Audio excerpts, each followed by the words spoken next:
Hello friends, welcome to my channel. Friends, आज मैं आपको एक poem goodbye party for miss Pushpa T S करवाने जा रही हूँ, जिसके राइटर का नाम है निज़िम एज़िकल। ये डायलेक्ट में लिखी गई है पोइम, इसे आम बोलचाल में लिखा गया है, लेकिन इस पोइम में जो राइटर हैं, जो पोइट हैं, उन्होंने स्टैंडर्ड इंग्लिश का जो यूज़ नहीं किया। इसमें हमें स्टैंडर्ड इंग्लिश नहीं मिलेगी, इसमें आम बोलचाल की भाषा का प्रयोग किया है, डायलेक्ट में इसे लिखा है। उन्होंने कहा है कि इंडिया के जो सेमी एजुकेटेड लोग होते हैं, जो कम पढ़े लिखे होते हैं, वो लोग इंग्लिश बोलते तो हैं, वे समझते भी हैं, लेकिन बोलते हुए वे काफ़ी मिस्टेक्स कर देते हैं। अब वो इंग्लिश को बोल भी लेते हैं और समझ भी लेते हैं, लेकिन बोलते हुए कुछ मिस्टेक्स करते हैं, वे अच्छे से नहीं बोल पाते। उन्होंने उन पर सटायर किया है, उनकी भाषा पर, उनकी लैंग्वेज पर। उन्होंने ऐसा कहा है कि वो बोल तो लेते हैं लेकिन कुछ मिस्टेक्स करते हैं, इसलिए उन्होंने ये पोइम को एक डायलेक्ट में लिखा है, स्टैंडर्ड इंग्लिश में नहीं लिखा। इसमें हमें ग्रामर का ज़्यादा यूज़ नहीं मिलेगा, ग्रामर के बारे में हमें ज़्यादा इसमें नहीं मिलेगा। अब ये पोइम स्टार्ट होती है, friends, our dear sister is departing for foreign in 2-3 days and we are meeting today to wish her bon voyage. अब इन लाइनों में जो स्पीकर हैं वो बिगिन करते हैं, अपनी स्पीच को शुरू करते हैं। The speaker begin his speech by saying that their dear sister Miss Pushpa T.S. is leaving for foreign country in 2 or 3 days, and that to wish her a happy journey they have gathered there that day. His language tells us that he is a man of very shallow knowledge. Instead of saying departing for foreign, he should have said leaving for a foreign country. Instead of we are meeting today, he should have said we have met today. अब इसमें उन्होंने कहा है कि इसमें जो speaker है वो जब अपनी लाइनें शुरू करते हैं, वो कहते हैं कि दोस्तों, हमारी जो फ्रेंड है मिस पुष्पा, वो 2-3 दिनों में फॉरेन कंट्री को जा रही है और हम सब यहाँ पर इकट्ठे हुए हैं उन्हें जो हैप्पी जर्नी बोलने के लिए। अब उनकी जो ये बातें हैं उनसे पता चलता है कि उन्हें इस भाषा का नॉलेज कम है, शैलो नॉलेज है उनकी, क्योंकि जहाँ पर उन्होंने डिपार्टिंग फॉर फॉरेन कहा था उसकी जगह पर उन्हें कहना चाहिए था कि living for a foreign country, और जहाँ पर उन्होंने वी आर मीटिंग टुडे कहा था उसकी जगह पर उन्हें कहना चाहिए था वी हैव मेट टुडे। कुछ मिस्टेक्स हैं इसमें। उन्होंने इंडियन इंग्लिश के बारे में बताया कि जो इंडियंस होते हैं वो जब कुछ इंग्लिश में बात करते हैं, कुछ बोल रहे होते हैं, तो वो इंडियन इंग्लिश को बोलते हुए अपनी शैलो नॉलेज के बारे में हमें बताते हैं। अब जो इस आगे की लाइनें हैं, you are all living knowing friends what sweetness is in his miss Pushpa. I don't mean only external sweetness but internal sweetness.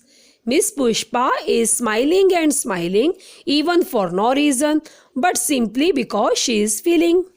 अब इन लाइनों में जो स्पीकर हैं वो कह रहे हैं कि जब वो स्पीच दे रहे हैं वो कह रहे हैं कि हम सब मिस पुष्पा को जानते हैं जो काफ़ी स्वीट है।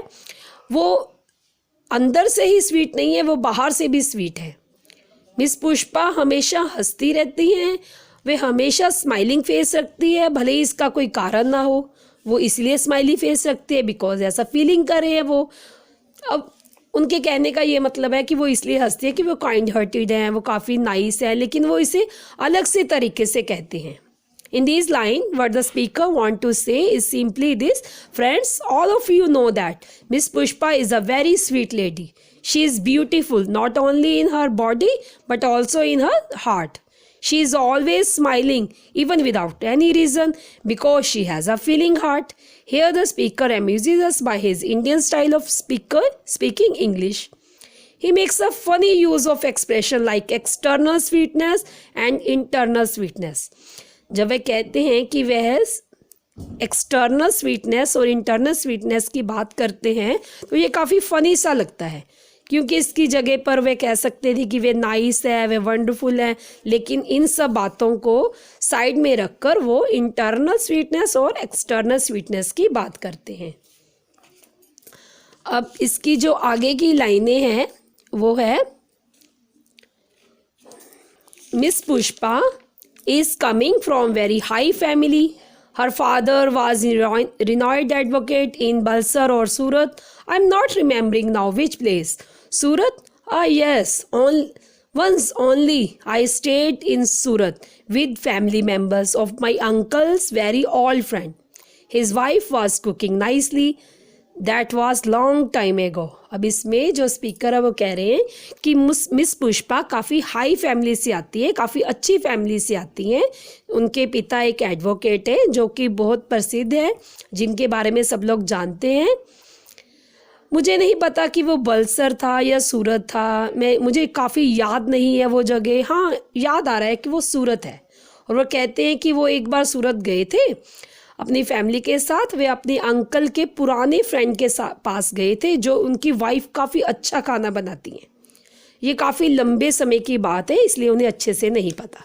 अब यहाँ पर भी वह जो है वो क्लियर नहीं है, वो रिमेम्बरिंग यूज़ कर रहे हैं। सूरत नहीं, बलसर, ऐसी बीच में बातें कर रहे हैं स्पीच के बीच में, जिससे काफ़ी फ़नी लग रहा है।